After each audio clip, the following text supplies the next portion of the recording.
Hey, what's good, everybody? I want to welcome you to the first episode of the Refinery Podcast. Come on in and welcome to the Refinery. I am your host, Trey Everett. I'll tell you a little bit more about me in just a moment, but for those of you watching for the first time and you're wondering what this Refinery is all about and what does it mean, well, I just want to give you a little bit of a backstory, how we came up with this title, The Refinery. For myself, I grew up in Vallejo, California. Shout out to all my fellow Apaches out there in Vallejo, California and the surrounding Bay Area. But growing up in Vallejo, there was a lot of refineries around us. I believe there were maybe 3 or 4 within close proximity of our city. And not only did there was oil refineries, we had a General Mills plant within our city. We also had a naval shipyard, so there were a lot of factories and refineries all around where I grew up, and all the adults, men and women, worked at these factories and refineries where I grew up. And I was able to take a tour. I remember as a kid, we took a tour of one of the refineries, and what I learned was something ugly, something that is not of much value goes into the refinery and is placed in heat, placed into the fire, placed into an oven, gets hot, and all of the bad toxins, the things that are unnecessary, are burned off. And on the other side, when it comes out of the refinery, it's something of value, whether it's gasoline, whether it's petroleum oil, whether it's even with gold. If you ever saw gold when it comes out of the mine, it doesn't look like it has any value to it. But once you put it into the heat in the refinery, and when it comes out on the other side, it looks like what we wear around our neck or on our fingers. And so that's why I wanted to call this podcast, this YouTube channel, The Refinery, because we're going to talk about those hard, difficult, and ugly topics.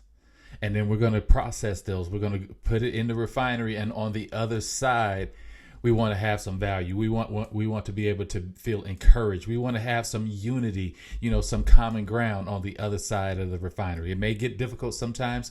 I'm going to say some things that you may not want to hear. It doesn't matter if you're Christian or atheist. It doesn't matter if you're Republican or Democrat. There are some things that you're going to hear on this show that you won't like. But there are some things that you're going to hear if you're willing to open up your mind and listen, that you're going to hear, and it's going to cause some change. It's going to create some change. It's going to challenge you to change your perspective or widen your perspective. So that's what the refinery is all about. And as for me, my background, I have an extensive background.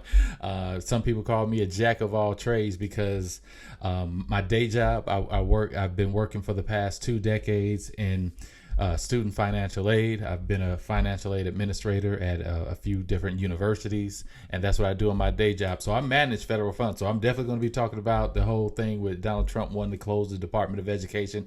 I don't have any opinions on that, but I do have facts, and you will know these facts for sure on this show very, very soon. Besides that, I'm also a pastor. So yeah, you're going to get the spiritual side. You're going to get some Jesus in here. So those of you who are not believers, please don't turn me off. Don't tune off. You're still going to get something out of here, because this is going to be live. It's going to be fun. It's going to be life-changing. It's going to be life-giving. And it's just going to be influential for all of us, whether you're a believer or not. So I've been serving as a pastor for a number of years now, and been a Christian for almost all of my life. But there are some things that I do want to talk about within the Christian faith, within the church, that is going to challenge us Christians. And so, you know what? Forget all the introductions. We're just going to dig right into it. So if you don't mind, let's get right into it. So if you follow me on TikTok, and I know many of you out there, you do, and if you don't, follow me on TikTok. Just go to find Hey Coach Trey on TikTok. That's one of my other trades. I'm also a certified life coach, so I go by the name Coach Trey. So you can find me on TikTok and Instagram at Hey Coach Trey. But I posted something recently on TikTok where there was this white evangelical pastor. I believe he's the son of Jimmy Swaggart. So I think his name is Donnie Swaggart. And he had a message to the black church. And in his message, he was basically admonishing and pointing his finger at the black church for us overwhelmingly supporting Vice President Kamala Harris for the presidency. And he said that we, as the black church, we're ungodly for supporting, his words, not mine, that woman. Yeah, that woman. He couldn't even say her name. And so, Pastor, I'm using that term pastor very lightly. Pastor Swagger, that woman is your vice president. Vice President Kamala Harris. Let's get it right, all right? So he was basically just really going in hard on the black church and just saying how his church and the white evangelical church, they have always been on the side of righteousness and always been on the side of goodness. Forgive me, because and he said this in his message. He said if this was 1860, the black church wouldn't be complaining if a preacher was preaching against slavery. See, my thing is, if it was 1860, the black church and black people wouldn't be saying anything because out of fear for our lives. If we spoke up about anything, whether it was right or wrong, we could be hung, we could be lynched. So we weren't speaking up about anything. And so even if this were 1860, in 1860, the white evangelical church, or let's just say the predominantly white church, they had slave masters in their pews and didn't preach against it. The white evangelical church was against black people having the right to full citizenship. As a matter of fact, the Constitution even said that we were 3/5 of a human being, and there was no one in the white evangelical church that was saying, no, these people deserve to be full, outright citizens of this country.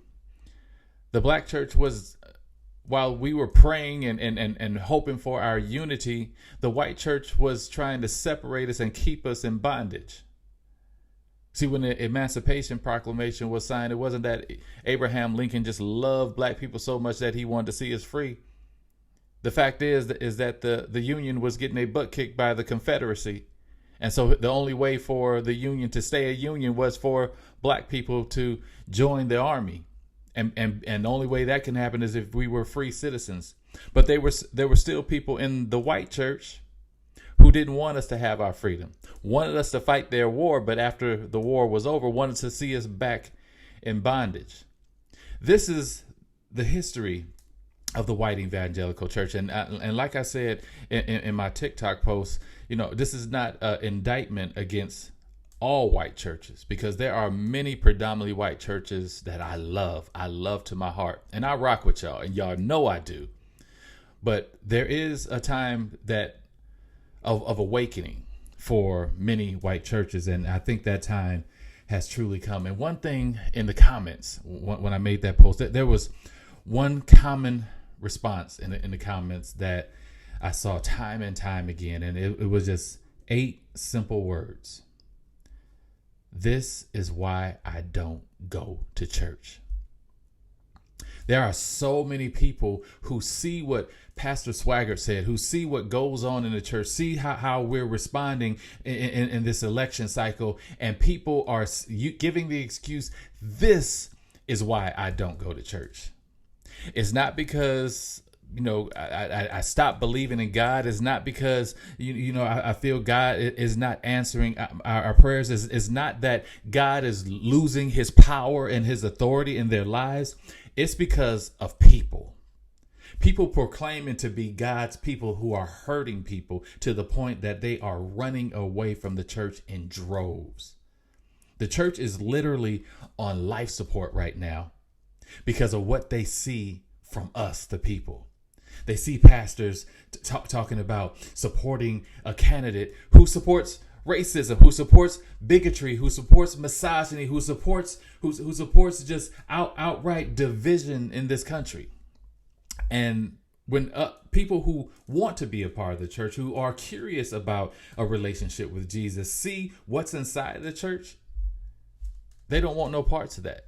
And until we recognize that it's not God, it's us, the reason why people don't go to church, we're going to continue to see the church on life support. And I always, hear, a lot of, conservative Christians say, I'm voting my Christian values when I vote for Donald Trump. Really? Really? So if voting your Christian values means supporting someone who has outright done some racist things, come on, and there's no way that you can say he's not a racist. Just look at the history of the man, and you can see a history of racism. If he's not racist, he's racist-like. He's in bed with racism, that's for sure.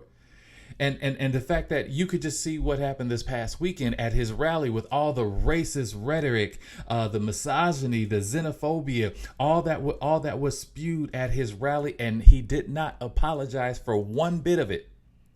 A comedian stood on that stage and told the world that the island of Puerto Rico is floating garbage, and was used stereotypical racist tones towards black people. Yet he did not apologize for that speech. He only said that, I don't know who he is. He uses his fingers a lot, his hands a lot, but he did not apologize. So if you cannot apologize for racism and racist tone at your rally, we have to assume that you must agree with what happened at that rally. So that makes you a racist as well. And speaking of Trump, I believe just yesterday, it's November 1st as I'm recording this, and we're 4 days away from this election. And just yesterday, I guess he was on stage with Tucker Carlson, and they mentioned Liz Cheney. And I just want to read for you really quick. Let me get it up. The comments that Donald Trump shared in regards to Liz Cheney and how he felt about her. He said, "She's a radical war hawk. Let's put her with a rifle standing there with 9 barrels shooting at her. Let's point 9 guns at her and shoot her." This is your Christian values. This is your Christian values. You really believe that this person is Christ-like, who is on stage campaigning and fantasizing about shooting someone who opposes him. Yeah, that's real Christ-like. That's very Christ-like. And see, this is the reason again why so many people, thousands and maybe even millions, are saying this is why I don't go to church. And we can't use the excuse as Christians that we're doing what Jesus would do, because that's what the word Christian means. It means being Christ-like. It means being of Christ.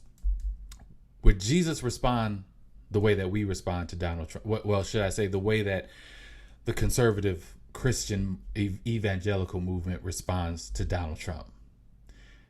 He wouldn't be forcing people to follow him. He wouldn't be forcing his views or his proposed laws on others.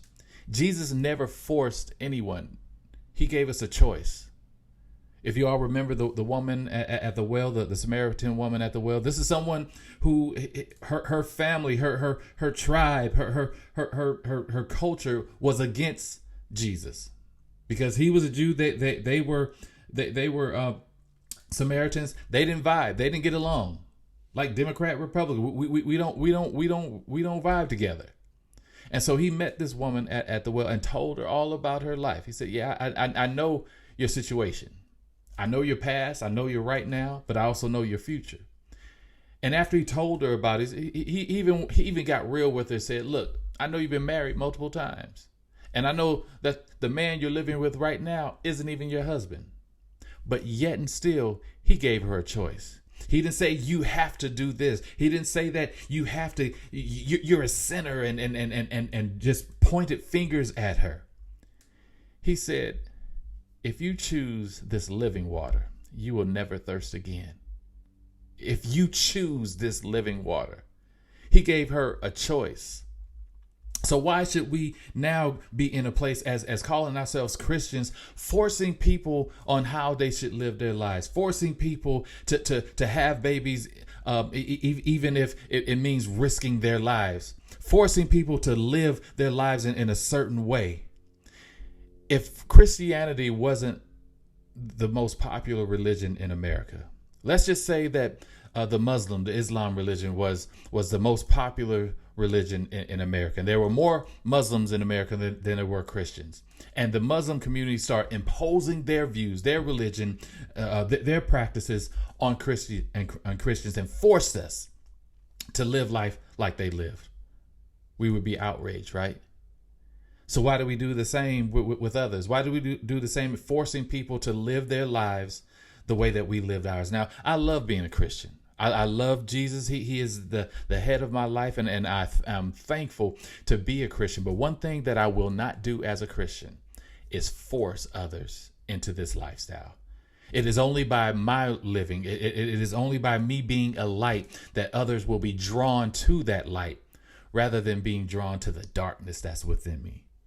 So miss me with all that. Trump is Jesus's choice. Trump is God's choice. Trump is a Christian. You can miss me with all that, because there are so many people who may call themselves a Christian, but definitely don't live that way. Definitely don't live that way. And we see it being played out all the time with his supporters. We just saw a couple of days ago in, I believe it was Orangeburg, South Carolina, where a Trump supporter went in to vote, and he was wearing a cap that supports Donald Trump with that "Let's Go Brandon" term on the cap, which is the let me just pause right there. That's the most dumbest thing ever, because that whole term "Let's Go Brandon," if you know where it came from when I guess during the 2016 election, there were some Trump supporters yelling out "F you Biden," and so when people asked them about what they were yelling, someone made the excuse, no, they weren't yelling "F you Biden," they were saying "Let's go Brandon." And so that term stuck. So it's like it's a code word for "F you Biden." So here is this Trump supporter wearing this "Let's go Brandon," aka "F you Biden" cap into the polling center. If you know, and if you've ever worked the polls, or if you just know the law, you know that there's a law that you're not supposed to wear any political paraphernalia or any type of clothing that supports one side or another. You're supposed to, the polling place is supposed to be a neutral place. And so the poll workers asked this man, before you vote, you must remove, you cannot come in here with that cap on. You must remove it. And of course, if you saw the video, he got angry, upset, cussed out the women, called them bees and all that kind of stuff. Mind you, all the women working in the poll center were black women. And he got belligerent with them to the point where he assaulted one, and it got ugly. Now, my thing with that is, you wouldn't have did that if there were some brothers in the room. I know for a fact that he wouldn't have went there if there were some brothers in the room, some black men in the room, because we wouldn't have had that. I'll just put it that way. I'm trying to keep this PG. I'm trying to keep this peaceful and light, but we wouldn't have had that. So he knew his surroundings. He knew at that point, I could get away with this because there was no men around. But you know what that reminds me of? What God said in the book of Ezekiel. He said, I sought a man to stand in the gap for my people. Not just my conservative Christian evangelical people. Not just my Republican people. Not just my Democrat people. But stand in the gap for my people. And his people are the gay people. His people are the trans people. His people are the women who are contemplating abortion in order to save their life. His people are those black poll workers who were assaulted by this man. But as the scripture said, I sought a man to stand in the gap for my people, yet I could find No one. So even though I say that, this man wouldn't have tried that if there were some black men in the room, the fact is we weren't in the room. And so I want to appeal to men, especially black men. We got to be in the room. We have got to be in the room. And there is just large population of men, black men, and especially white men. I believe that the last statistics show that 72% of white men are going to go into the voting booth and cast their ballot for Donald Trump. And that number is also growing among black men. And a lot of the reasons that I hear from men, black, white, Asian, doesn't matter, is that they can't see themselves voting for a woman. Some of them will go as far as saying that other countries won't take us seriously if we have a woman as president. Now, mind you, other countries have had women as presidents. I believe either the current or the most previous president I think they call it president, do they? In Germany, that was a woman. Margaret Thatcher, one of the most historic and memorable prime ministers of Great Britain, a woman. So it's not like this is not happening right now. I can't remember. It's one of the Caribbean countries, maybe Barbados. There's a woman president who is killing it, who is outspoken and doing some amazing and great things for her country. So it's not like this is an anomaly. It's done happened before. So that whole excuse that countries won't take us seriously if we're led by a woman, that's definitely not true. But it just reminds me that we have this chauvinistic mindset in so many men, and it reminds me of Harriet Tubman, because there were probably so many men who refused to follow her because she was a woman. There were so many men, I'm sure, who lost an opportunity for freedom because they couldn't see themselves being led by a woman. We're in that same place right now, brothers. We're in that same place right now because we're refusing to be led by a woman. We're going to sacrifice our freedom. How, Trey? How are we sacrificing our freedom? Because the alternative to Vice President Harris, he said out of his own mouth that he wants to give police full immunity. So when we see what happened to George Floyd, when we see what happened to Breonna Taylor, when we see what happened to Tamir Rice, Philando Castile, Alton Sterling, and the list goes on and on. Michael Brown, the list just goes on and on and on. When we see what happened to all of them, and now Donald Trump says, I want to give police officers full immunity from any responsibility of their actions. So the next time one of us is unarmed and killed by police, or even as in the case of Botham Jean, sitting on my couch, watching TV and eating ice cream, and because a police officer busts in my house and shoots me, or Tatiana Jefferson playing video games with her nephew, and police shoot up the house, killing her. Full immunity? That's what he wants. So when I say that some of us are like them men who refuse to follow Harriet Tubman, I mean it. We are sacrificing our freedom, brothers and sisters. This man wants to deny us civil rights. He wants to take away the books that are in our schools. Deny us so many liberties that our parents, our grandparents, our great-grandparents, our ancestors fought and died for. Let me ask you this question, man. What will your great-grandparents think about you refusing to support Vice President Harris on the fact that she's a woman? and casting your vote for someone who has said it in his own words, because I'm a celebrity, I could do what I want. And the women let me do what I want. So I just grab him by the, you fill in the blank. A man who has called his own daughter even hot. Who does that? A man who refused to lease his apartments to black people and was found responsible for that in a court of law. A man who has been held liable for sexual assault. A man who still to this day, 35 years later, is still saying the 5 young black and brown boys who were sentenced and jailed for a crime and a rape that they didn't commit.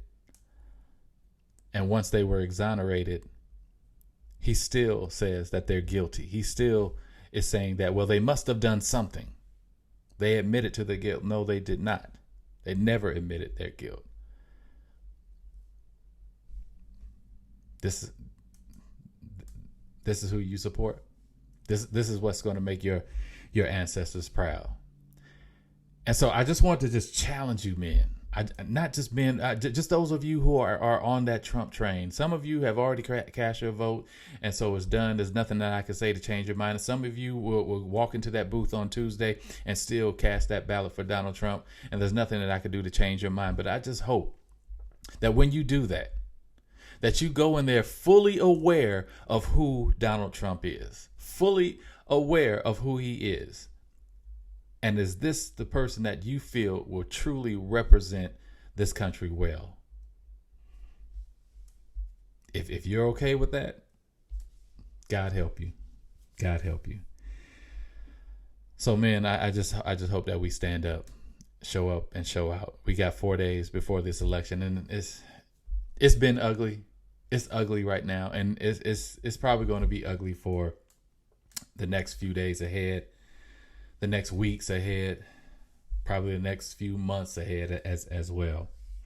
So we definitely need to be prayed up. That's for certain. But that's what the refinery is all about. We're going to talk about these hard conversations, give you some truth. There's one thing that you that you can't say, that anything that I just shared with you was false. It's all based on facts. So we're going to give you the truth, the hard truth, and we're going to have these hard conversations. It's one thing that I always say, that hard conversations bring healing. And through these hard conversations on the other side, when we come out of the refinery, I hope that we all find some healing. I hope we all become better people. I hope we all find some common ground. But we need to have these hard conversations. And so you're going to hear me say some things that you may not want to hear, especially on that right side.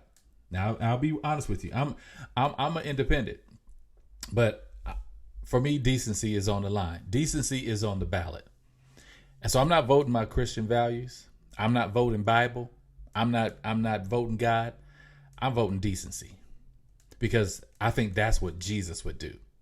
He would vote for decency, and that's what I am going to do. And I hope that you do the same. So I'm about to get out of here. I don't want to keep you long. So it's been about 30 minutes or so. So we're going to get ready to get out here. But before we get out here, because we've been in the refinery, it's been hot and heated in here. I want to make sure that you leave the refinery feeling a little bit better than when you came in. And the only way that we could do that is with a little bit of an encouragement, some inspiration. And so I'm going to give it to you now. I was reading in Genesis in the Bible recently, and that story about when Adam and Eve had partaken in the forbidden fruit, and the veil was removed from their eyes, and they were ashamed, and they hid from God, and God spoke, and he asked them two questions after they disobeyed him. The first question he asked was, "Where are you?" Now, God being all knowing, he knew where they were physically, where their physical location was. But I don't believe that he was asking for their physical location. I believe when he asked Adam, "Adam, where are you?" he was talking about here and here. Where are you in your heart, in your mind, and in your spirit? Where are you? And so I believe that sometimes we have to ask ourselves that same question. Where are you? Where are you mentally right now? Where are you spiritually right now? Where are you with your faith? Where are you in your career? Where are you? Are you distracted or are you focused? Are you strong or are you weakened? Where are you right now? Then the second question he asks after Adam responded says, we hid ourselves because we were naked. And so the next thing out of God's mouth was, who told you that? Who told you that you were naked? And I believe that we have to ask the same question to ourselves as God asked Adam. Who told you that? Because we put so many labels on ourselves. We put so many labels about what we can't do. Oh, I can't do that. I'm not smart enough. I'm not pretty enough. I'm not talented enough. I'm not knowledgeable enough in that area. I don't have the skills to do that. All these negative things. And God is asking you, who told you that? Oh, I can't write a book. I've never done that before. Who told you that? Oh, I can't do a podcast. I'm not good at speaking. I stutter a little bit, as you can hear. Who told you that? I can't make a difference in my community. I'm just me. Who told you that? I can't buy a house. Look at my credit. I'm just a failure. Who told you that? You see, God never told us that we were weak. He never told us that we were failures. He never told us that we were problematic. Who told you that? Who told you that you can't? Who told you, even this far, who told you that you were a sinner? God never told you that. Jesus never even said that. The only people that he called sinners were church folk. That's the only group of people that Jesus called sinners. He called them a brood of vipers because they were dishonoring the church. But for those Gentiles, those Samaritans, they were fearfully and wonderfully made. He said, hey, just come follow me. Just as you are. He met them exactly where they are. So if God isn't calling you weak, if God isn't calling you incapable, if God isn't calling you not smart enough or pretty enough, who is telling you those lies? And most of the time, it's not other people who are telling us those lies. We're just telling ourselves this by our past experiences. Let go of that lie and believe what God has already said about you. That you are fearfully and wonderfully made, that you are the head and not beneath, and that you are more than a conqueror. God loves you. And so do I. That's our time on this Refinery Podcast. I hope you enjoyed this first episode 1. I hope that we're going to have some guests come on in some future episodes. And if there's a topic that you want me to talk about, please feel free to reach out, put it in the comments, DM me, whatever you got to do. Let me know what you want to talk about, what you want to hear us talk about here on the Refinery. Look, we talk about those hard conversations, so let me know about it. And I want to highlight some guests. I don't want, just a typical guest, that are always well known. We're going to get some of those as well, but I also want the everyday people who may have a story to share, a testimony, or just want to debate, have a mature debate. If we can do that as well. So there's more to come on this Refinery Podcast. I hope you enjoy it. Make sure that you like, follow, subscribe, share it with others. If you're watching on my YouTube channel, make sure that you subscribe. Let's get those numbers up. All right, let's get those numbers up. And if you're listening on the go on Apple or Spotify or whatever podcast platform that you use, thank you so much. Just make sure that you subscribe there as well. Share it. Let's get the word out. Let's just have some hard conversations and come out on the other side better than before. And as I leave, I want to leave you with the mantra that I always live by. Be better. Be better today than you were yesterday. And be better tomorrow than you are today. God bless. I'll see you next time on The Refinery.